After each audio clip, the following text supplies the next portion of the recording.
estudantes do nono ano, tá bom? A continuidade da nossa aula anterior, certo? E a nossa continuação, ela se encontra justamente na página 207 do livro de vocês, com o tema 6, o qual está o toyotismo, certo? Estudamos anteriormente, de uma forma breve, é claro, que existem dois modelos de uma linha de produção, tá bom? Um, esse daqui, e o outro, o Fordismo. Como vocês podem observar no livro de vocês, na página 207, eu tenho uma tabela aí comparativa entre esses dois sistemas, certo? E aqui dando a continuidade sobre o Japão, olha só o sistema, o modelo de produção, tá bom? Então, esse modelo aqui, ele teve como objetivo substituir o modelo de produção fordista. Esse modelo de produção fordista, inclusive eu dei até um exemplo aqui, né, sobre a fábrica do nosso município, que é a Mectronic, é a linha de produção. O que é uma linha de produção? Cada indivíduo, né, naquela linha propriamente dita, literalmente, né, uma bancada, né, muitas delas é uma esteira, então tem um tempo de montagem. Então cada pessoa, né, tem uma missão para montar, né, alguma parte daquele objeto, alguma parte daquele equipamento, certo? Já no toyotismo, qual é o objetivo aqui? A linha de produção, ele busca reduzir custo e tempo, mas aumentar a qualidade, certo, pessoal? O trabalho em equipe, certo? Incentiva muito o trabalho em equipe, já que está em uma linha de produção, é preciso que essa equipe se comunique constantemente, certo? As máquinas, elas são flexíveis. O que são essas máquinas flexíveis?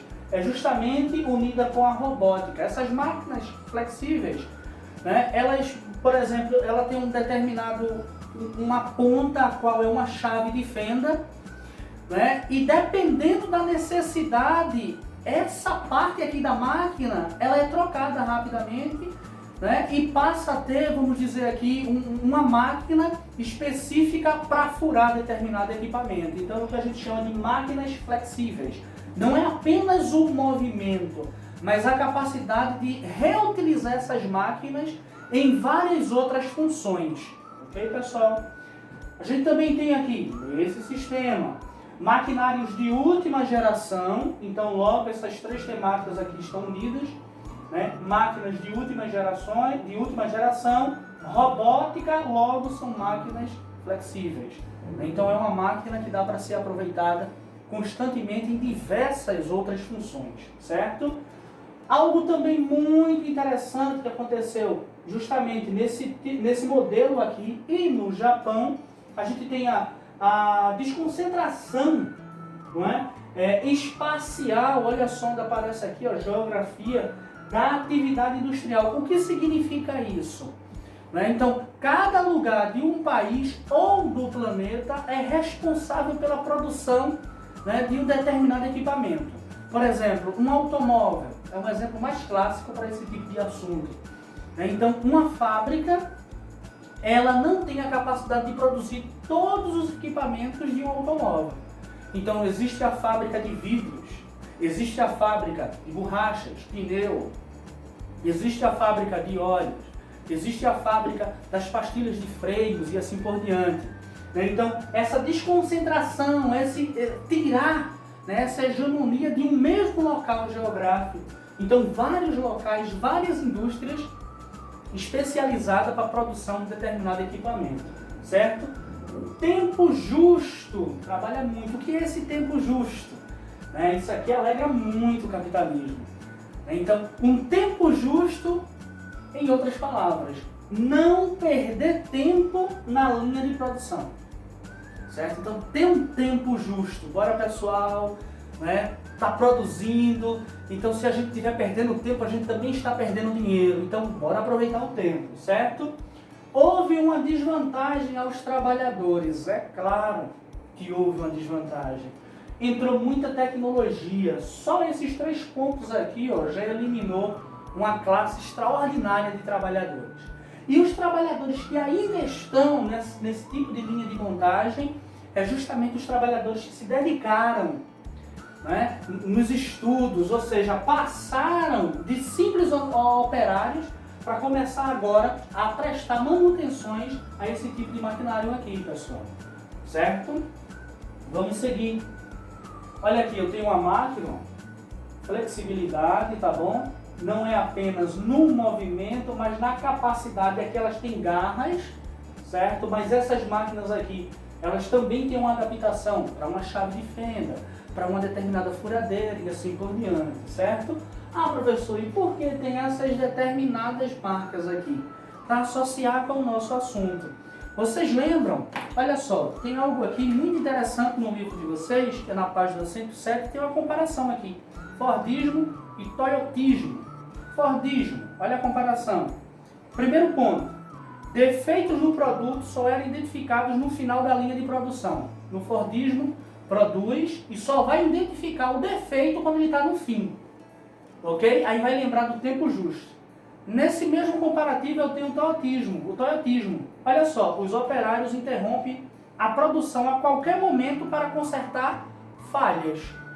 Né? Lembra que a equipe está em constante comunicação, então durante a linha de produção é identificada alguma falha, para tudo e vai consertar. Não vai se esperar chegar no fim. No Fordismo, tá bom? No segundo ponto eu tenho empresa fabricava muitas das peças que compunham o seu produto. A própria empresa produzia suas próprias peças. No Toyotismo, a maioria das peças é feita por outras companhias, por outras fornecedoras. Ok, pessoal? No terceiro ponto sobre o Fordismo, para não faltar peças, essas eram produzidas em excesso, garantindo estoque. Ok? Então, eles tinham medo que faltassem produtos, então produziam muito, deixava tudo no estoque. Aí vem o Toyotismo. Ele diz aqui, o estoque é mínimo, nada para guardar no estoque, tá bom? Os fornecedores entregam as peças quando a companhia os solicitam. Então, só vai fazer a entrega e muitas vezes só irá fazer a fabricação daquela peça quando há um pedido. Certo? Tempo justo, isso aí, tá certo? O operário modelo, no Fordismo, o operário modelo era aquele que melhor obedecia as diretrizes de seus superiores, obedecia os encarregados e assim por diante. No Toyotismo, o operário modelo é aquele que identifica problemas e propõe soluções, tá bom? Olha, tem um problema aqui, porém eu tenho uma solução. No quinto, eu tenho aqui sobre o Fordismo. O funcionário devia se preocupar apenas com as tarefas imediatas. Tem um que de imediato para fazer aqui? Então faça. Já no Toyotismo, quinto ponto, o funcionário deve se preocupar com a aplicação que o produto terá depois de vendido. No Toyotismo, o empregado, o funcionário, ele se preocupa em produzir e também ele se preocupa com o cliente. Por isso que muitas vezes os pais de vocês recebem ligações das concessionárias: gostaram dos nossos produtos? O senhor compraria de novo? É porque justamente está nessa linha, certo? E sexto e último, sobre o Fordismo, a empresa devia executar os projetos feitos pelos seus engenheiros, certo? Contrata os engenheiros, eu tenho uma determinada ideia.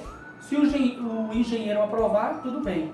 No Toyotismo, a empresa deve planejar a produção de modo a atender os desejos de seus clientes.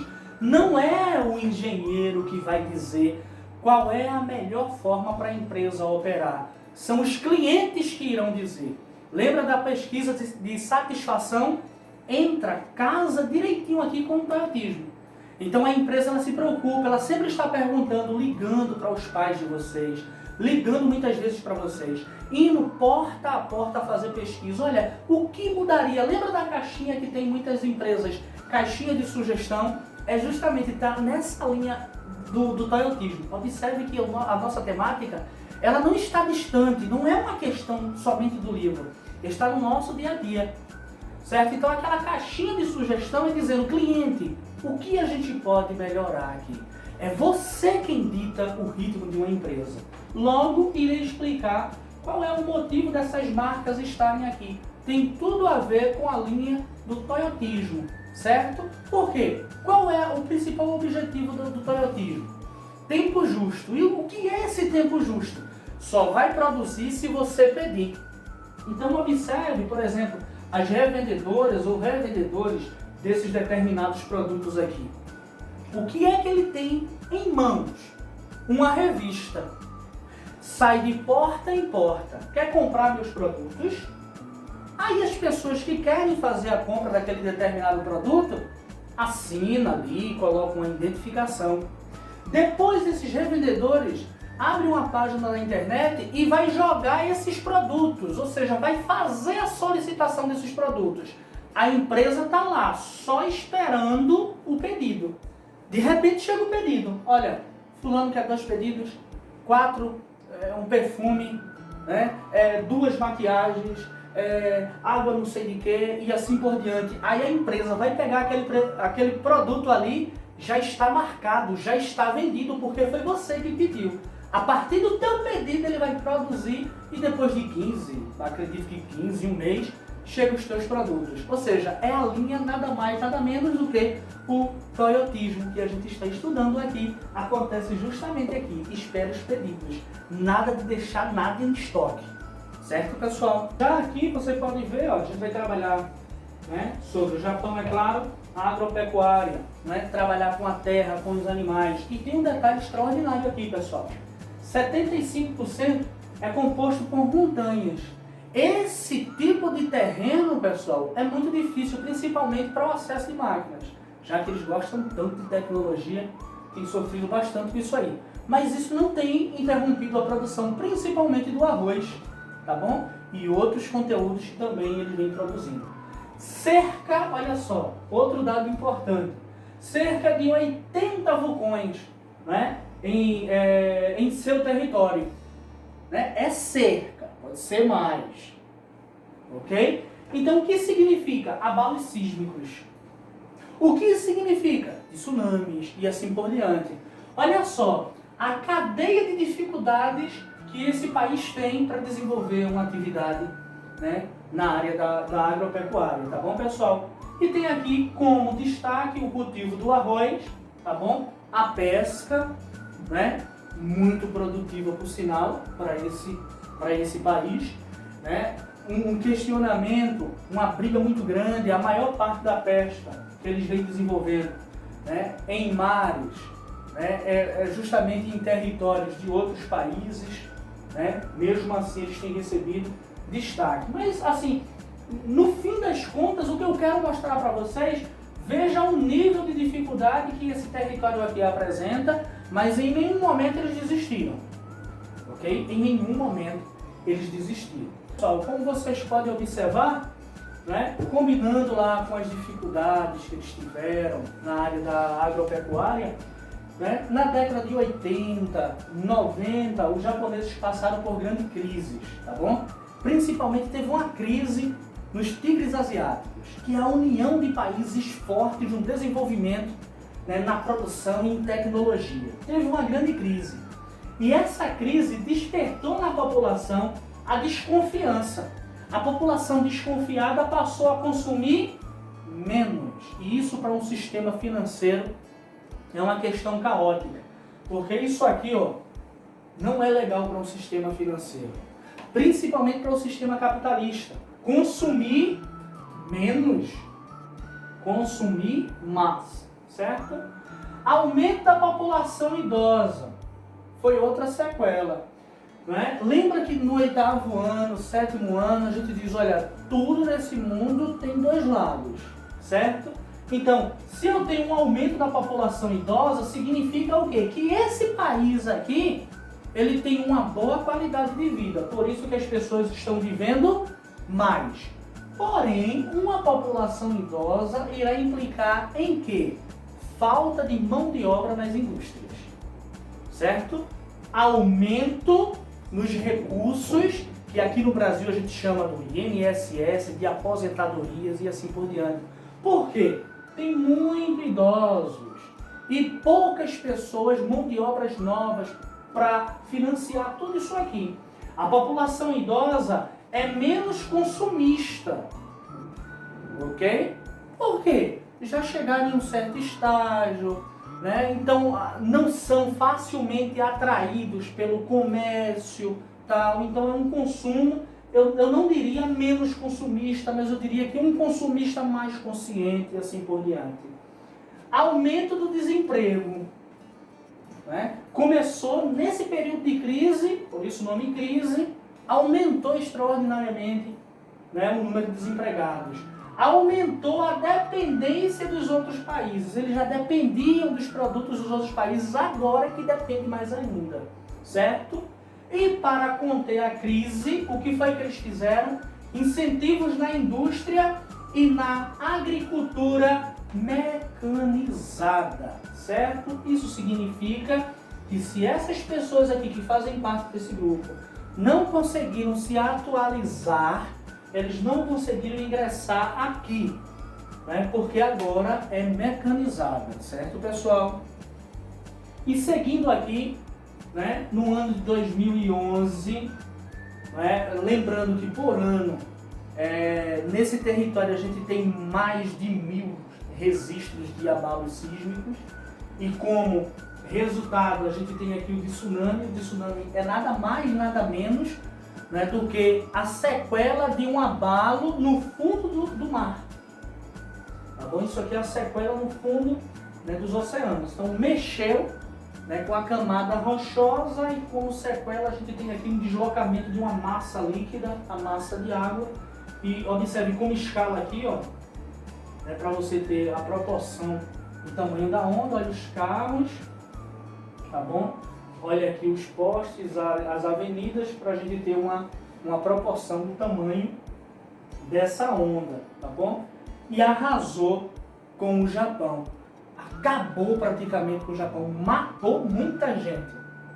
Ok? Vocês podem conferir no YouTube, podem colocar lá essas imagens. Isso aqui é fruto de uma imagem, tá bom? De um vídeo, certo? O tsunami de 2011 no Japão.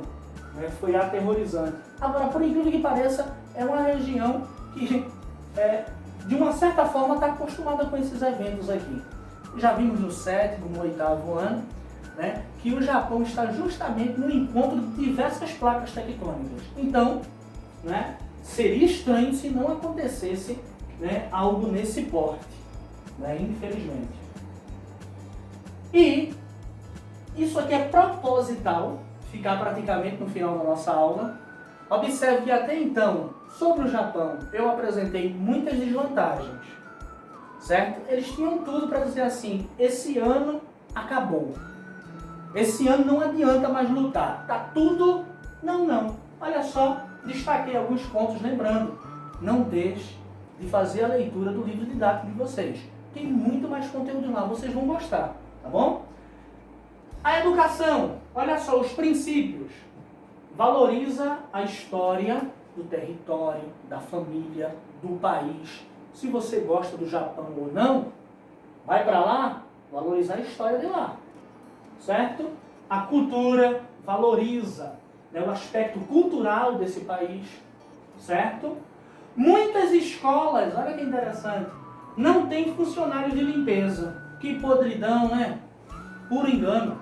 Sabe por que não tem funcionários de limpeza em muitas dessas escolas? Porque são os próprios estudantes e professores. Ah, termina a aula, eles vão pegar uma vassourinha e vai... Não, terminou aqui, ó, né? Fez o seu alimento ali, nada de jogar no chão. Não tem lixo. Então, observe, pessoal, o quanto o custo é reduzido quando se tem uma população com um nível educacional, né, bom, ótimo, excelente. Porque observe, o nível de educação é tanto que chegou a não ter mais funcionário de limpeza. Porque as pessoas já estão, os alunos já estão conscientes, olha, é lixo no lixo. Não é? É diferente de alguns outros países, que é lixo no chão, algumas outras cidades, não é? Enfatiza a colaboração. Vamos ajudar o outro? A escola enfatiza sempre isso. É diferente de outros países, principalmente na classificação subdesenvolvido. Quando tem alguma crise, faltou gás, fulaninho que vende o gás, começa a vender a R$200, se quiser comprar, compre, tal. É um ritmo de colaboração desses países, né? A gente conhece países assim, cidades assim. Eita, faltou água, aumenta o preço da água, né? Isso é o ritmo de colaboração. da população em momentos de crises em países que a gente conhece, cidades que a gente conhece muito bem, não é? Disciplina, né? Pessoal, tal. A gente tem todas as críticas possíveis para eles, todas, né? Mas a gente não pode negar, é disciplina. Não gostou, só é arrumar as malas e sair, não tem problema, certo? Obediência aos padrões estabelecidos. Não, eu não gostei de obedecer aquilo ali, não tem problema. Só é sair e procurar um lugar que você gosta. Mas se vai ficar, terá que obedecer os padrões estabelecidos, tá bom?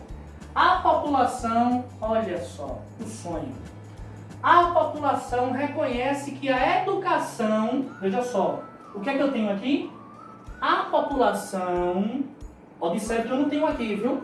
Os políticos reconhecem, não. Aqui está dizendo, a população, João, Maria, José e assim por diante. A população reconhece que a educação é o caminho para a prosperidade de seus filhos. Futuro. Quem é que reconhece? A população. Não apareceu nome aqui de político nenhum, tá bom? É a população. É a camada que está lá vivendo todos os dias, pegando ônibus, trabalhando no pesado, suando. Eles reconhecem que a educação, olha, reconhece o quê? Que a educação é o caminho, certo? A gente sabe muito bem que educação, para muitas cidades e muitos países aí, tanto fez como tanto faz. Não é? Mas olha só, a população reconhece que a educação... Mas isso aqui é um princípio apenas da educação? Deveria ser um princípio apenas da educação japonesa? Não. Deveria ser de todos os países e todas as pessoas deveriam pensar dessa forma. É a educação que vai facilitar o teu futuro. É a educação que vai facilitar o teu futuro. Graças a Deus que o nosso país não pensa diferente disso aqui, né, gente? E aqui, por fim, tem as nossas atividades. Muito boa para fazer, tá bom? Então, da página 113 à página 117. Um forte abraço e não esqueça, não perca a fé.